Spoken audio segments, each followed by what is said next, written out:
The Race and Postcast in association with Paddy Power. They prize support UK and Irish racing the night before.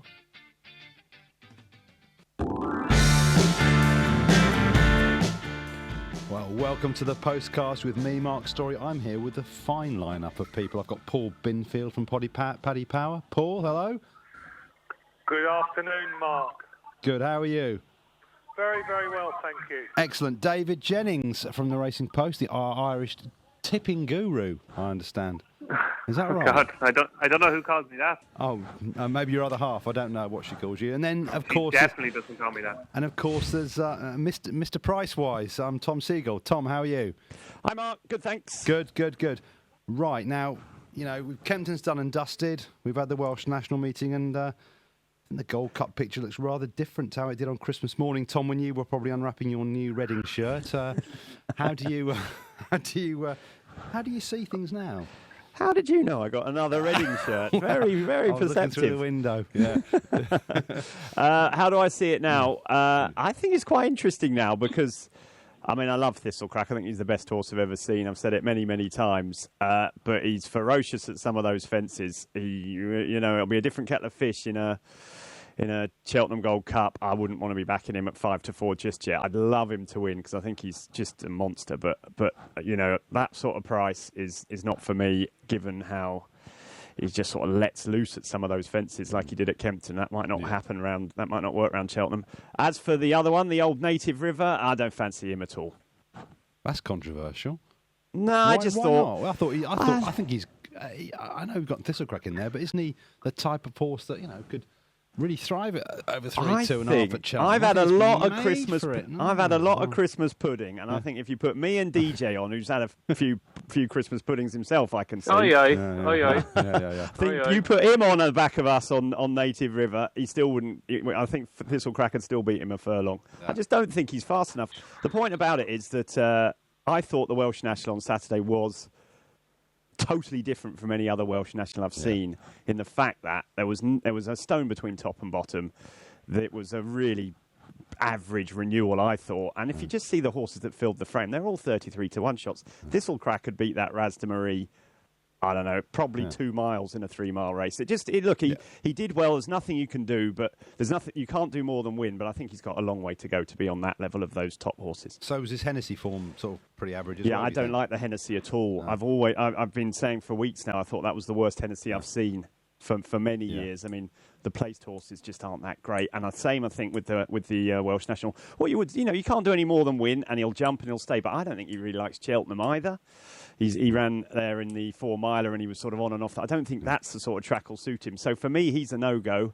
And I'll be looking at, I'll be watching the race today, the Lexus with great, with a fine tooth comb, because I think we might see the winner there. Interesting. Now, I'm going to come to you, Paul. Can you give us some prices now? We now make Thistlecrack 5-4 favourite now, Mark, after that scintillating performance. Jack Adam 8-1 ahead of his run in the Lexus Chase. Conagry at 8-1 and Native River at 8-1, and then it's Don Cossack on 10, 12 bar. Okay, and what do you like yourself, Paul? Well, I agree with Tom. I think Thistlecrack is a monster horse, but 5-4 is a little bit short for me for a novice going in the Cheltenham Gold Cup. I think it'll be interesting to see how Jack Adam gets on in the Lexus. He finished second in the Gold Cup twice. And Conagry, it's a shame that we didn't see him in the King George. Thistlecrack against Conagry, what a great race that'll be. David, what did you make of this? Well, not obviously you thought Thistlecrack was impressive, but how deep was that King George? Was it a great race? I don't think it really matters how deep it was. I think sometimes, and I said it before the race, the reason I fancy Thistlecrack was sometimes you just have to believe your own eyes. You can't delve too much into form. You just have to believe what you see. And all along with Thistlecrack, it's been visually so impressive that I know this is completely after time now, but I did say it on the Q&A with Paul Keeley before the race that I thought Thistlecrack was a huge price at the time at 6-4. He's the best horse we've seen for a long, long time. And just the way he was able to do what he did from maybe the 5th or 6th last into the 2nd last and down to the last, that's phenomenal. Like, and he's still yet to finish a race tired. Like, just to simplify it, that's it. He just never looks tired. And as Tom said, look, Native River is not in the same parish as Thistlecrack. But I'm not quite convinced that I could win on Thistlecrack. But I think, look, he's very short. I don't think there's going to be many players around even money for the Gold Cup at this stage. But he's the best horse in the race.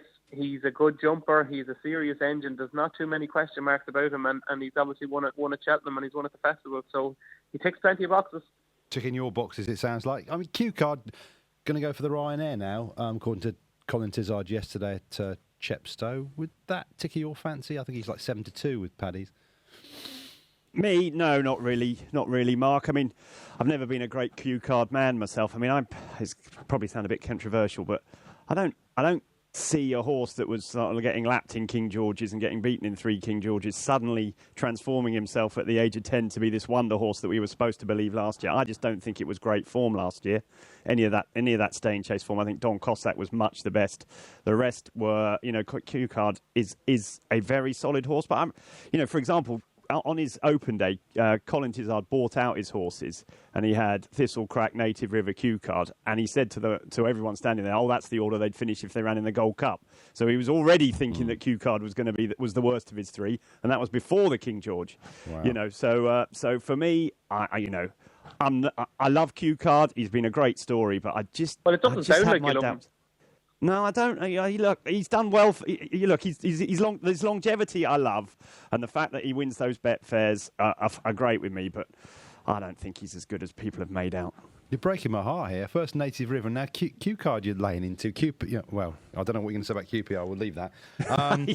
No, don't get me started on them. No. Don't please don't go there. No, please don't go there. We've had a look at the Gold Cup. We're happy that Thistlecrack's going to win that. We all feel the same about that. Paul, the Ryanair. Can you just give us some prices for that, please? If Q-Card isn't going to win it. Well, Q-Card is 7-2 favourite. Understow 5-1. Vroom Mag at 8-1 mark, and then 10-1 bar with Black Hercules on 10s. David, you're going to come back with a retort on Q-Card here.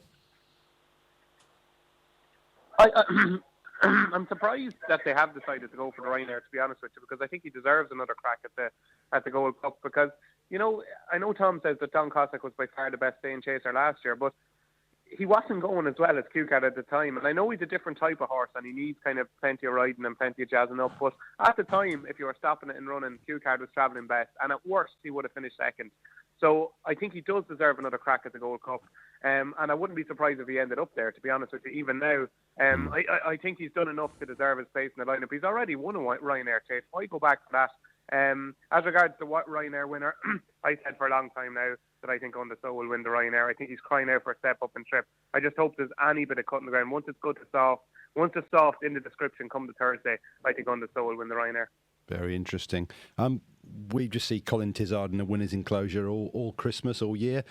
He's only something like 180,000 behind Paul Nicholls. David, do you think he's got a squeak at winning the trainer's title, or is that just fantasy? Well, given what he's done already and he's still behind, I can't see it because, everything has gone right so far and he's still not in front. So I know there's obviously the big race to come and you've got the Gold Cup and obviously if Q-Card does go for the Ryanair, he's likely to be favoured or towards the top of the market. But no, I think Nicholls will win it. Agree, Tom? Yeah, I do. I just think it's the day-to-day stuff that he'll have 5 winners most week. He'll have 10 winners most weeks, won't he? And that, that's almost, you get 100 grand there. That's almost as much as winning some of these big races that Colin Tizard's winning. I can't see how he'll win it. No, I tend to agree. Paul, what are the prices if anyone is tempted by that bet? Well, Colin Tizard, amazing form he's in, 4-1, but Paul Nicholls, who seemed to be aiming at the trainer's title this season, started really quickly and was banging in winners. Still 1-8 favourite, Mark. Yeah, okay. All right, okay. Fantastic. Thanks, gents. Get instant access to your winnings with Cashcard Plus, Paddy's brand new card, available to use at ATMs, online or in shops. T&Cs apply. 18 plus. Gambleaware.co.uk. Okay, well, much as you're bored by Native River's win, there was a victory for earlier in the card for Defi de Soul, the Philip Hobbs trained horse in the Juvenile. I'll come to you first, Tom. I think it's favourite for the Triumph now. What did you make of the performance, particularly its jumping over the last 3 hurdles? Well, before the last 3 hurdles, I thought it was seriously impressive. I think he's a seriously good horse. What I would say is I think JP maybe had a better one running at Kempton about an hour before for Nicky Henderson, a horse called Charlie Parks, who I thought was really good. His jumping was outstanding. I think if Defi de Sol gets on a bit of good ground at Cheltenham in March, I would prefer the other one. I'd prefer Charlie Parks. I think it's a ground thing for me. I think on heavy, soft ground, Defi de Sol is very good. I think the way he put that good mare of Evan Williams' to bed yesterday was impressive. The jumping, I wouldn't worry too much about that. I've seen a few Hobbs horses do that over the years and then get it right on the day. But I did like Charlie Parks. I thought he was really impressive. I don't know what do you think, DJ? Did you see that Charlie Parks at Kempton? I did, and I think that was a rock solid run because Master Blue Eyes, I think, is a pretty useful yardstick. He stepped up on his first run. He was a good flat horse. He's a proper stayer. He didn't miss a beat. He jumped better yesterday, and I actually thought he had a chance of winning that race. I thought he was a big price of 5-1 the night before, and he was back into 5-2. Mr. Blue Eyes was, and Alan King is a fair gauge on the juvenile form. He's got loads of juveniles, and that horse was well backed and didn't do much wrong. And he was hammered by Charlie Parks, absolutely hammered. As regards Defi de Sol, I think he needs company. I think if you've seen when he was concentrating down the back straight, he was really neat and tidy. Then when he went to the front after the third last, I just thought he just got bored and just wasn't even concentrating. So I wouldn't be surprised if he does go down the Triumph Hurdle route to see him buried in the pack. I think that suits him better. And I wouldn't be surprised if one of the two of them went for the Supreme, like we've seen with JP McManus horses in the past. With the juveniles, I think he will have one 4-year-old runner in the Supreme. Okay, what about I think the third favourite in the market, Bapaume, I think it's pronounced. I've probably got that wrong, haven't I?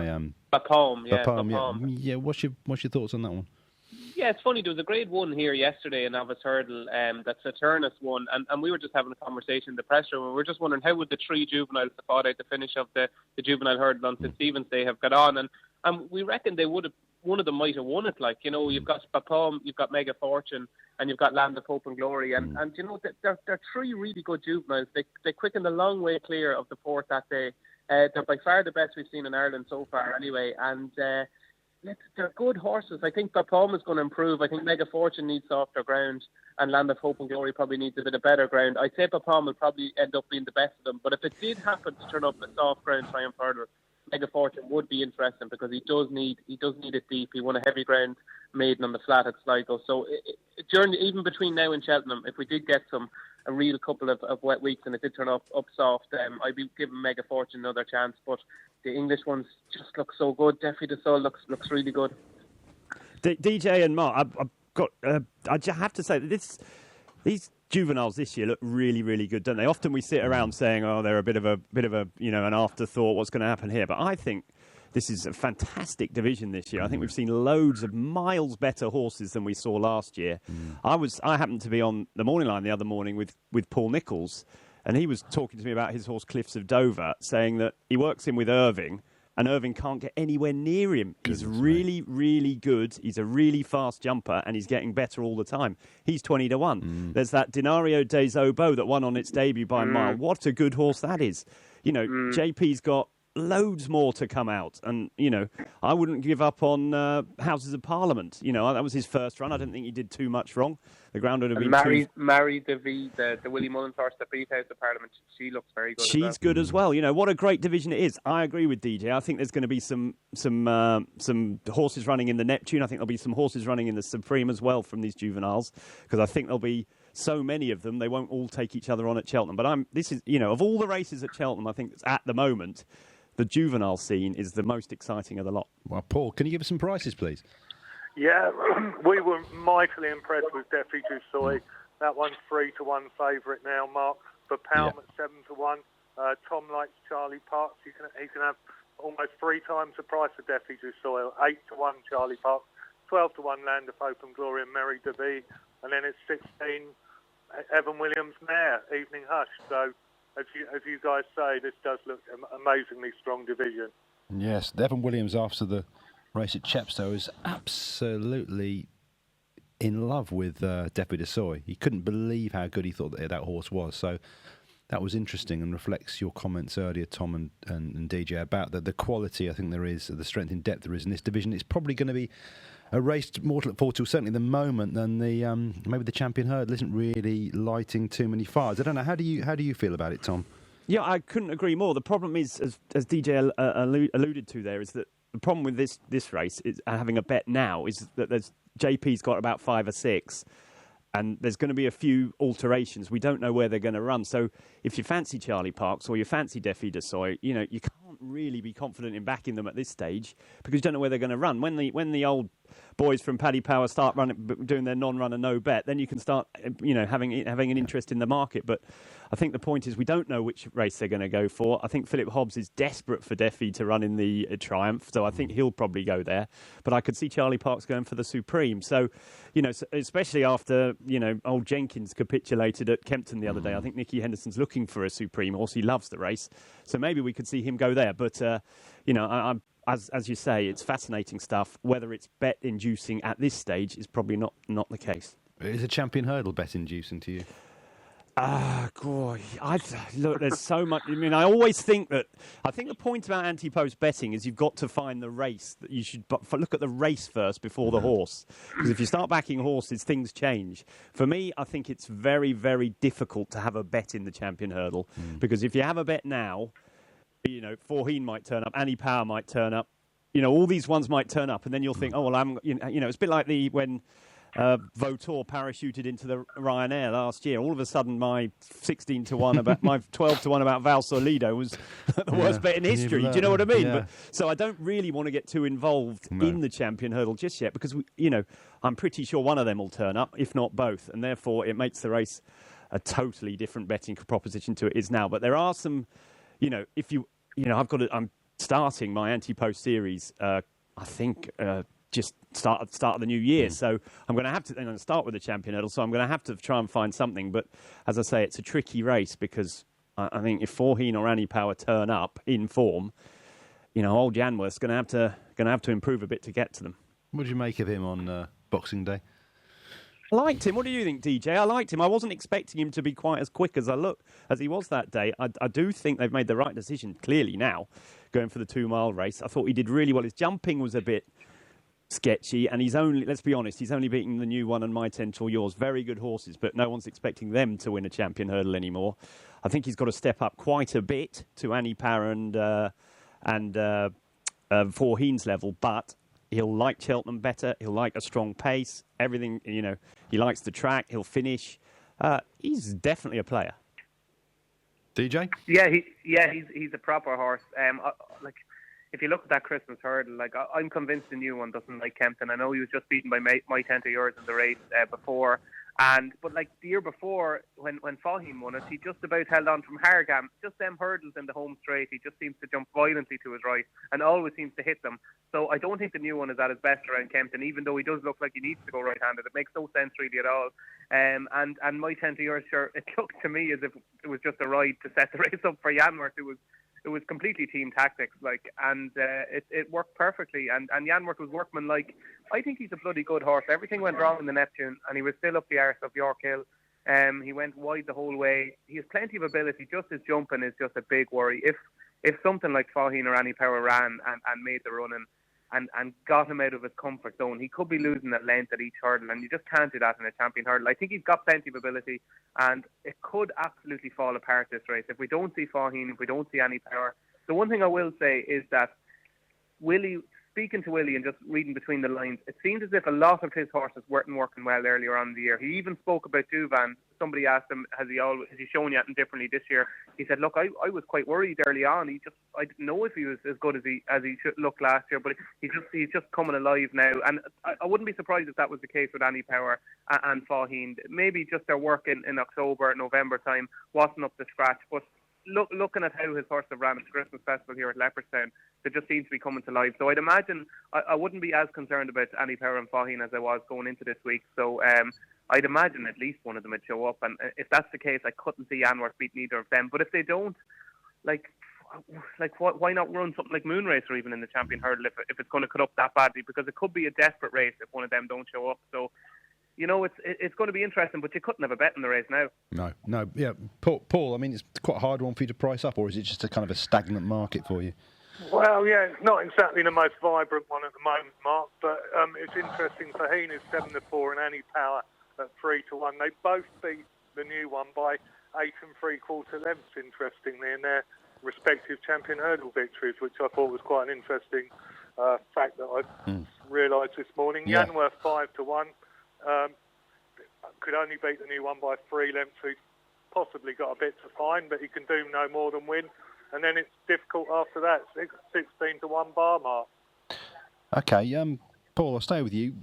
Altior's sort of bloodless win at Kempton and Min's win at Leopardstown. What did you make of those two performances, and how do you price up that market?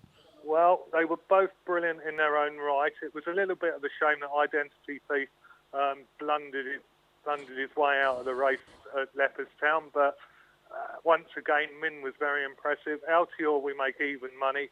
Min 7-2, and then it's 7 bar. But I think Nicky Henderson's comment about Altior, almost a 10 out of 10. And Nicky Henderson, what a judge he is. So probably a very worthy favourite. Tom? I'll tell you something just before you let Tom talk. Go on, mate. Sprinter Sacre hasn't retired, lads. I think we're seeing another Sprinter Sacre here. Oh. I just think he's a carbon copy. He mightn't end up being as good as him, and it's a brave shout, but to me, in races, it's just like watching Sprinter Sacre. He's better than him, DJ, in my opinion. I think Altior's better than Sprinter Sacre.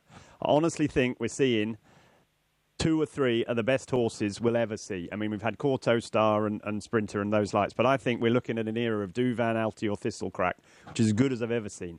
I think Altior is just an absolutely brilliant racehorse. I think he did things over hurdles that Sprinter Sacre could never do. I think Noel Feely got off yesterday, said he rode him in a piece of work, and he absolutely smashed 2 really good hurdlers, and he would win a champion hurdle. I think he's an absolute wonderful racehorse. I think he'll win the Arkle as... how does Ruby describe it? Cat holding his breath or something? I can't remember how he describes it. Whatever he described it as, I think he'll win it as he likes. He'd win the champion. I think him versus Douvan in the years to come is just what racing is. Whether Douvan takes on Thistlecrack or Altior is going to be wonderful. Yeah, Cannot wait. Where do you think he'll go, Douvan? Do you think he'll champion Chase? Is that the obvious? It's not the obvious way, but will he? Is there any temptation to do anything else? No. No, well, there would be for anyone else, but Willie will want to win the champion Chase, definitely. Yeah. Okay. What did you think of his performance, Tom? I thought it was okay. It was okay. It's just what I expected. He was beating horses that he always beats. Douvan is a bit like Dave was saying about Thistlecrack. People, I mean, I'm one of them. He keeps beating Sizing John. Every time I see him run, he beats Sizing John. It's a bit boring, to be honest. We know he's better than him. We know he's 8 lengths better than him. I want to see him in against some really good horses. I'd love to see him against Altior, but my eyes tell me that he's just a superstar. Yeah. But a bit like Thistlecrack. Well, let's wait and see it. But he's clearly brilliant. Yeah, David, 2 things. One, a word on Douvan. I don't know what we learned. But secondly, just any other highlights from the last couple of days that you want to pick out for people at home? Well, like on Douvan, I think indifferently, I suppose, to Altior and Thistlecrack, he's not as flamboyant. He's more professional. When he gets to a fence, it's just effortless. You don't have your heart in your mouth. I know he's not as extravagant as the others over fences. Like when Thistlecrack gets to a fence, and when he just seems to take off. Whereas it's just poetry in motion with Douvan. It's just, look, nothing to see here. I'm going to get from one side to the other. I'm pretty quick at getting from one side to the other. And he just laughed at them like, we don't know. Look, he had plenty left in the tank. If in a different world, we'd be talking about Sizing John as the next pick for Thistlecrack, because he's been beat. I think he's second to him 8 times now. So he's a really, really good horse. I think it might be next season before we find out how good he is, because I think, as Tom said, Altior looks to me as though he's a shoe-in for the Arkle. Thistlecrack looks a good thing for the Gold Cup. So next year, Willie might have a big question mark. Do I take on Altior or do I take on Thistlecrack? I have a feeling they do want to go for a Gold Cup at some stage with Douvan, because they think he's the best horse they've ever had. So it will be interesting. But he's just so professional. Like, he just goes out, does his business, nothing to see here. He's a fantastic advertisement for racing because he's exactly what a racehorse should be. As regards any other highlights, sure, there's highlights everywhere you look. Like, there was horses running that you'd love to see on a Saturday, and they were running like over those 2 days. There was so much happening. It was impossible to keep track of it all. Highlight for me, oh God, I don't know. I thought Mike Boyce looked like an absolute monster in the Feltham or the Ryanair Chase. Like, that was a phenomenal performance. There was actually a very funny tweet. I don't know if you've seen it. I'm not sure who put it up, but he said about Daryl Jacob. Mightn't like to read it, but he said it was like being 1-0 up in a football match in injury time and sending your goalkeeper up for a corner. He said about Daryl Jacob pushing him into the last. Who said that? Was quite a good. I'm not going to actually hang the fella that said it, but right. you'll see it on Twitter if you type in Mike Boyce and Daryl Jacob. But like you just would have loved to seen Daryl do what Tom Scudamore did on Thistlecrack. The race was run. The race was over. Like, he was going to win by 25 lengths. Why not just let him pop it? Like, and he's a novice as well. But he was exceptional. He might be a flat track horse, which I'd be a little bit worried about. But he looks a very, very good novice. I'd imagine he will certainly win a Grade 1 by the end of the year. Tom? Well, I agree entirely about Mike Bite. That was extraordinary. I've never seen a novice chase. They went off so fast. Mike Bite was one of them. Everything that raced around him was pulled up, and he was still accelerating away coming to the last. If he's okay, and he did take a perler there, then next year's King George versus Thistlecrack. I mean, that's another one. I mean, imagine if Douvan, Mike Bite, Thistlecrack, they're all in there. God, I'll tell you. We say, this is what I was meaning about Q Card, and I wasn't trying to be disparaging about him, but he was, that era, last year's era, I think, is miles behind what we're looking at this year, and that's the point I'm trying to make. I just don't think, as a 10-year-old or 11-year-old, he's going to be up to taking on these young horses. No. As for me, I like those big handicaps. I loved Noble Endeavour yesterday. God, he frustrates me. I backed him in the Troy Town or whatever it is at Navan before, and he didn't jump a fence properly, and he got thrashed by Empire of Dirt. Yesterday, he jumped every fence perfectly, and he was really impressive. I don't know what they plan with him, but he looks like a national horse for me. If he jumps like that, then he'll be a contender for a national one day, whether it's the Irish one this year and the English one later on. But he's a really good horse, him. Paul, what was getting you tingling? Yeah, Noble Endeavour did get me tingling, Mark. I think the Irish Grand National is the plan this year, and possibly Aintree in the future. Mike Bite, the guys have already spoken about that one. If he'd stayed up, he probably would have won the race 3 seconds quicker than Thistlecrack won the King George, which is an amazing statistic. And he's still 12 to 1 for the RSA Chase. Nicky Henderson reports that he's come out of it better than some of his others who took tumbles over the Christmas period. So if he's come out of it mentally strong, then hopefully we'll see another superstar at Seven Barrows. Get instant access to your winnings with Cashcard Plus, Paddy's brand new card, available to use at ATMs, online or in shops. T&Cs apply. 18 plus. Gambleaware.co.uk. Right, gents, the Ryanair Hurdle on Thursday. Paul, give us some prices, please. No Faheen in there, unfortunately, but only 5 runners. No Faheen, which is unfortunate, but Nichols Canyon, a worthy replacement, won the Morgiana last time, 4 to 6 favourite. I think that's fair enough. I think he's rated about £11 better than the other 4 contestants. Petit Mouchoir, 11 to 4, Jers Girl, 8 to 1, and it's 16 to 1 bar mark. DJ, can you get me excited about this race? I want to be excited about it, but I'm not being. You're not getting fired up for it at all. Sorry. No, where are all the 2-mile hurdlers? That's what I want to know. Look, you've got 5 horses in this race, and by the looks of things, at least 2 of them have absolutely no chance whatsoever. I think 4 to 6 is a great price. If you're a fan of getting stuck into odds-on shots, I think this is one of the most reliable ones. He won the race last year.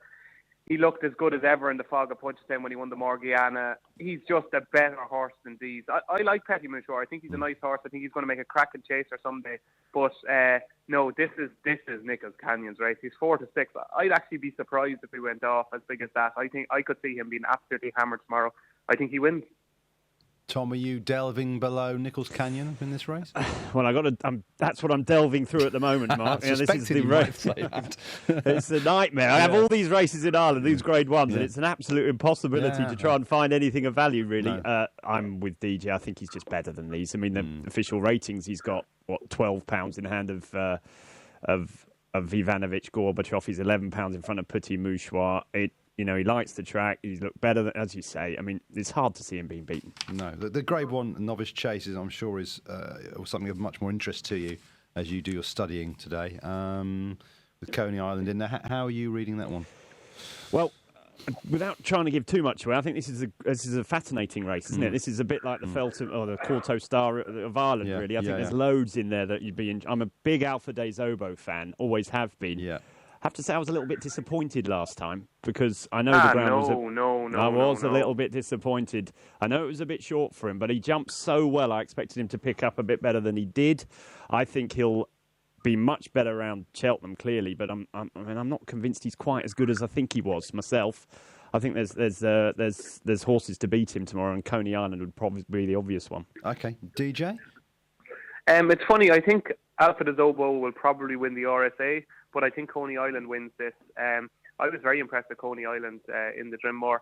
He just got the job done. He jumped nicely, travelled nicely, found plenty for pressure. I don't think the trip is going to cause a problem. I think the ground is perfect.